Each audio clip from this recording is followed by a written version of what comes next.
Hello everyone, welcome back to my channel let's grow together. So friends, आज की ये video mainly PRT students के लिए होने वाली है। तो जो भी एस्पिरेंट्स एक प्राइमरी शिक्षक बनना चाहते हैं उनके लिए एक बेस्ट स्ट्रेटजी वीडियो होने वाली है।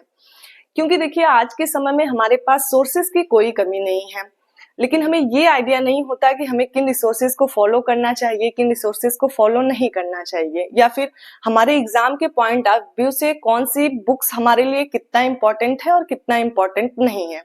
और खासकर ये उन स्टूडेंट्स के लिए है जो फर्स्ट टाइम इस एग्जाम को दे रहे हैं, या फिर ऐसे स्टूडेंट्स जो अभी टीआरई 1 से टीआरई 3 का एग्जाम दिए हो और उनका सिलेक्शन कुछ न कुछ मार्क्स से रह जाता हो। तो उनको खुद ही एनालिसिस करना चाहिए कि हमारे में कमी कहाँ से है, क्या हमारी स्ट्रेटजी में कोई कमी है, या हम जिन रिसोर्स को फॉलो कर रहे हैं उसमें कोई कमी है।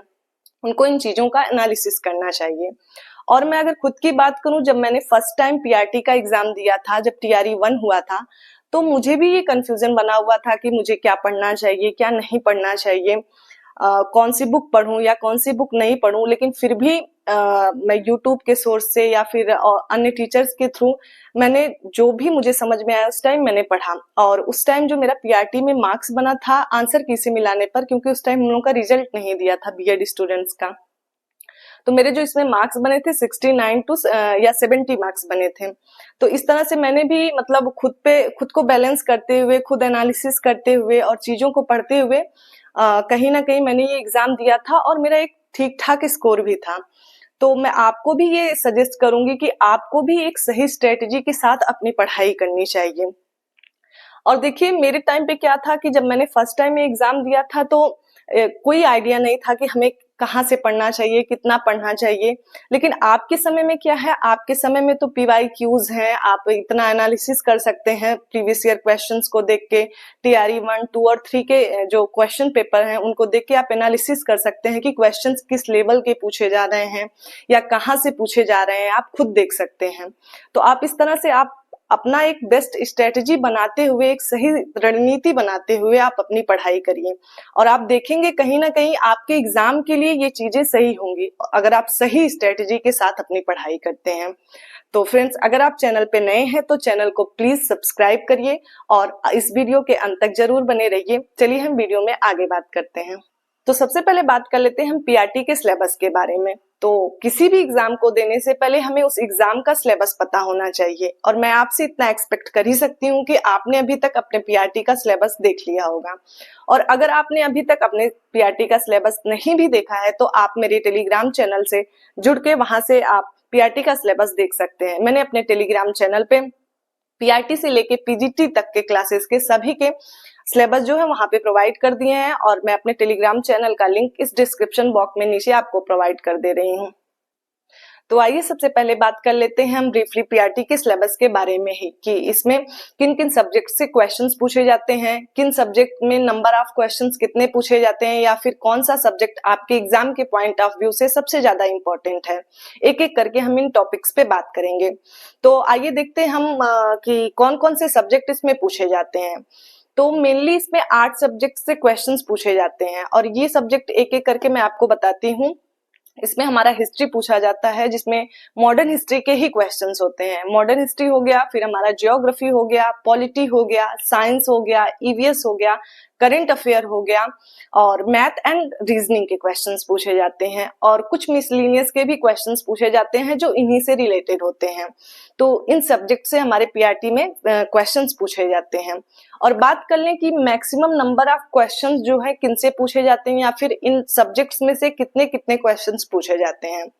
तो अगर हम बात करें जियोग्राफी और ईवीएस के बारे में, इनको साथ लेके अगर हम चलें तो इनसे आपको, अगर मैं बात करूं तो 30+ क्वेश्चंस आपको देखने को मिलेंगे। और फिर आगे बात करें हम साइंस की, तो साइंस से हमारे 15 से 16 क्वेश्चन देखने को मिलेंगे। या फिर हमारा हिस्ट्री हो गया, वहां से भी आपको 16 क्वेश्चन, मतलब इन सभी से आपको 15-16 क्वेश्चन देखने को मिलेंगे।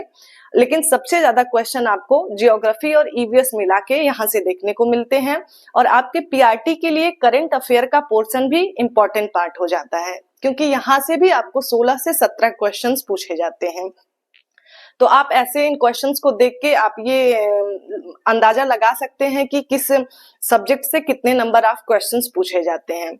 तो इस तरह से आप ये भी एक आइडिया लगा सकते हैं कि जो हमारे लिए कौन सी सब्जेक्ट सबसे ज्यादा इंपॉर्टेंट हो सकती है।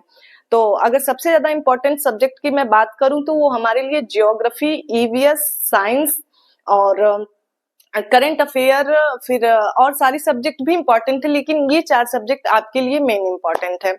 तो हम एक एक करके इनके बारे में बात करेंगे, इनके लिए कौन सी बुक इंपॉर्टेंट हो सकती है और कौन सी नहीं हो सकती है, इसके बारे में हम बात करेंगे। तो सबसे पहले मैं बात कर लेती हूँ जियोग्राफी और ईवीएस के लिए। देखिए, पीआरटी का सिलेबस ऐसा है कि इसमें जीएस के क्वेश्चंस पूछे जाते हैं मेनली, कोई सब्जेक्ट बेस्ड क्वेश्चंस नहीं होते हैं। ऐसा नहीं है कि पीआरटी जूनियर और टीजीटी या फिर पीजीटी की तरह जीएस में 8 क्वेश्चन जैसे जियोग्राफी के हैं, 8 हिस्ट्री से हैं, तो ऐसे नहीं होते हैं। वहां पे अगर देखेंगे तो जियोग्राफी के 8 क्वेश्चंस पूछे जाते हैं, लेकिन अगर हम पीआरटी की बात करें तो पीआरटी में जियोग्राफी और ईवीएस को मिलाकर टोटल मतलब 25 या 30 क्वेश्चंस मतलब आपको देखने को मिल सकते हैं। तो मैं इसके लिए आपको कोई वन लाइनर बुक नहीं पढ़ने के लिए कहूंगी, और इसलिए भी नहीं पढ़ने के लिए कहूंगी क्योंकि आपके पास अभी 3 महीने बचे हुए हैं आपकी पढ़ाई के लिए। तो आप चाहे तो एनसीईआरटी, क्योंकि एनसीईआरटी एक ऐसी बुक है कि आप कई बुक पढ़ लेंगे। अगर आप एनसीईआरटी पढ़ ले रहे हैं तो आपका कई बुक पढ़ना और एनसीईआरटी एक बुक पढ़ने के बराबर हो जाता है। तो मैं इसलिए आपको एनसीईआरटी प्रेफर करूंगी कि आप एनसीईआरटी पढ़िए। आप जियोग्राफी के लिए 6 से लेके 10 तक की जो एनसीईआरटी है इसकी आप वो पढ़ लीजिए, क्योंकि ये इसलिए भी इम्पोर्टेंट हो जाती है एनसीईआरटी क्योंकि हमारा ईवीएस का पार्ट भी हमें इसमें देखने को मिल जाता है। तो जियोग्राफी के लिए आप 6 टू लेके यहाँ 10 तक की आप एनसीईआरटी पढ़ लीजिए। और बात करें ईवीएस की, तो ईवीएस के लिए मैं आपको बताना चाहूंगी, आप महेश कुमार वड़बाल सर की जो वन लाइनर बुक आती है, आप वहां से ईवीएस के टॉपिक देख के आप वहां से ईवीएस पढ़ सकते हैं। लेकिन साथ साथ आप अगर 6 टू 10 तक की ज्योग्राफी भी कंप्लीट करते हैं तो वहां से भी आपका ईवीएस पार्ट कुछ ना कुछ कवर हो जाएगा वहां से भी। तो इस तरह से आप जियोग्राफी के लिए एनसीईआरटी क्लास 6 से लेके क्लास 10 तक की पढ़िए, और ईवीएस के लिए महेश कुमार वड़बाल सर की बुक पढ़िए। और इसके साथ साथ आप बीपीएससी पूर्वावलोकन जो पीटी के पीवाईक्यूज हैं जिनमें जियोग्राफी के क्वेश्चंस दिए हुए हैं और ईवीएस के भी क्वेश्चंस होंगे, आप वहां से इनका क्वेश्चंस कर लीजिएगा। तो आपके जियोग्राफी और ईवीएस पोर्शन के लिए ये बुक हो गई। आगे बात करें सेकंड सब्जेक्ट की, सेकंड सब्जेक्ट हमारा है हिस्ट्री, जिसमें कि हमारे मॉडर्न हिस्ट्री से ही क्वेश्चंस पूछे जाते हैं। और इसके लिए अगर मैं बुक की बात करूं तो आप क्लास 8 की एनसीईआरटी इसके लिए जरूर पढ़िए, क्योंकि क्लास 8 की एनसीईआरटी में आपको मॉडर्न हिस्ट्री के क्वेश्चंस देखने को मिलते हैं। और इस बुक के साथ साथ आप महेश कुमार वड़बाल सर की बुक पढ़िए जो वन लाइनर बुक है। आप हिस्ट्री के लिए ये बुक पढ़ सकते हैं। साथ साथ घटना चक्र पूर्वावलोकन पीटी की बुक ये अपने पास जरूर रखिए, क्योंकि ये हर सब्जेक्ट के लिए इंपॉर्टेंट हो जाती है। तो आपके पास ये बुक जरूर से जरूर होना चाहिए। तो इस तरह से हिस्ट्री के लिए आपको 8th क्लास की एनसीईआरटी और हो गया हमारा महेश कुमार वड़बाल सर की बुक, और इसके साथ साथ बीपीएससी पूर्वावलोकन की बुक। अब बात कर लेते हैं हम थर्ड सब्जेक्ट के बारे में। थर्ड सब्जेक्ट हमारा है साइंस। साइंस के लिए अगर मैं बात करूं, देखिए मैं मेनली आपको अगर ज्यादा एनसीईआरटी बुक पढ़ने के लिए कहूंगी तो आप जियोग्राफी और साइंस इन 2 सब्जेक्ट के लिए आप एनसीईआरटी की बुक पढ़िए, वो भी क्लास 6 से लेके क्लास 10 तक की। क्योंकि अगर हम देखेंगे तो साइंस से भी 15 से 16 क्वेश्चंस पूछे जाते हैं। तो आप साइंस के लिए भी देखिए, अगर आपके पास समय है तो आप अगर दूसरे सब्जेक्ट पे आप पढ़ चुके हैं, आप अपना समय दे चुके हैं, तो आप इन सब्जेक्ट पे भी समय दीजिए और ज्यादा से ज्यादा समय दीजिए। तो इसके लिए आप क्लास 6 से लेके क्लास 10 तक की साइंस पढ़िए, क्योंकि आपके पास अभी समय है, इसलिए आप इसको पढ़िए। क्योंकि 16 क्वेश्चन ऐसे आसानी से नहीं हो जाते हैं आप जब तक इन बुक्स को नहीं पढ़ते हैं। तो आप क्लास 6 से लेके क्लास 10 तक की साइंस की एनसीईआरटी पढ़िए। फिर वही मैं कहूंगी कि इसके साथ साथ फिर बीपीएससी पूर्वावलोकन की बुक को वहां पे जो क्वेश्चंस दिए हैं आप वहां से पढ़िए। तो इस तरह से साइंस के लिए ये हो जाएगी। और मान लीजिए कि अगर आप एनसीईआरटी नहीं पढ़ना चाहते हैं साइंस की क्लास 6 टू 10 तक की लेके, तो मैं आपको एक और भी बात बताना चाहूंगी, एक और भी बुक बताना चाहूंगी कि आप इसके लिए क्लास 9th या 10th की एनसीईआरटी दोनों साथ साथ पढ़ लीजिए, और इसके साथ फिर महेश कुमार वड़बाल सर की बुक पढ़ लीजिए। तो साइंस के लिए फिर आप इसको भी रख सकते हैं, या फिर अगर आपको लग रहा है कि मैं पढ़ सकता हूँ या पढ़ सकती हूँ इतना 6 से लेके 10 तक की साइंस, तो आप उसको जरूर पढ़िए, क्योंकि ये आपके एग्जाम के लिए बहुत ही बेनिफिशियल रहेगा। और दूसरी बुक्स पढ़ने के मतलब जरूरत नहीं पड़ेगी आपको, इन्हीं बुक्स में आपको सारे क्वेश्चंस देखने को मिल जाएंगे। अब चलिए हम बात करते हैं अपने अगले सब्जेक्ट के बारे में, जो हमारा है पॉलिटी। पॉलिटी की बात करें तो पॉलिटी से देखिए ज्यादा क्वेश्चंस, मतलब ज्यादा क्या, 12 से 14 क्वेश्चंस पूछे जाते हैं, और ये क्वेश्चन बहुत हाई लेवल के नहीं होते हैं जो पॉलिटी के क्वेश्चंस होते हैं। तो मैं इसके लिए आपको एक बुक प्रेफर करूंगी, और वो बुक है महेश कुमार वर्माल सर की। तो आप ये one liner NCERT based book पढ़िए पॉलिटी के लिए। आपको यहाँ से जो पॉलिटी के क्वेश्चंस पूछे जाते हैं यहाँ से आपको मिल जाएंगे। साथ साथ फिर वही बात कि आप बीपीएससी पूर्वावलोकन की बुक इसके साथ साथ करिए। अब बात कर लेते हैं मेन सब्जेक्ट, और एक है हमारा करंट अफेयर। तो करंट अफेयर हमारे पीआरटी के लिए एक अगर हर सब्जेक्ट की बात करें तो ये भी उन सब्जेक्ट में एक मतलब इम्पोर्टेंट सब्जेक्ट हो जाता है, एक इम्पोर्टेंट पार्ट हो जाता है करंट अफेयर। तो करंट अफेयर के लिए अगर मैं बात करूं तो जो भी स्टूडेंट्स अभी लगातार करंट अफेयर पढ़ रहे हैं या किसी भी एग्जाम की प्रिपरेशन कर रहे हैं, साथ साथ करंट अफेयर पढ़ रहे हैं, तो उनके लिए तो बहुत अच्छा है कि वो मतलब लगातार करंट अफेयर पढ़ रहे हैं, तो उनके माइंड में चीजें जो है वो सेट होती होंगी। उनके लिए तो कोई दिक्कत नहीं है। लेकिन जो स्टूडेंट या फिर जो अभी नहीं करंट अफेयर को उतना समय देना चाहते हैं, तो आप ऐसा करिए कि एग्जाम के लगभग 2 से 3 सप्ताह पहले आप करंट अफेयर मंथली पढ़िए। और करंट अफेयर आपको 6 मंथ का तो जरूर से जरूर पढ़ना है। आपके एग्जाम के पहले जो 6 मंथ है उसका तो जरूर से जरूर करंट अफेयर आपको पढ़ना है।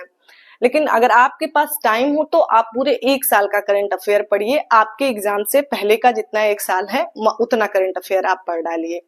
और इसके लिए मैं आपको बताऊंगी कि जो करंट अफेयर के लिए है वो कुमार गौरव सर का जो मंथली वीडियो आता है, आप उनकी वीडियो देखिए। आपके एग्जाम के लगभग 2 से 3 सप्ताह पहले इसको देखना शुरू कर दीजिए, और इस वीडियो को आप कम से कम 2 से 3 बार देखिए, क्योंकि 2 से 3 बार देखेंगे तो आपके दिमाग में जो है क्वेश्चन जो है वो फिट होते चले जाएंगे, तो आपको क्वेश्चन करने में इस तरह से आसानी हो जाएगी।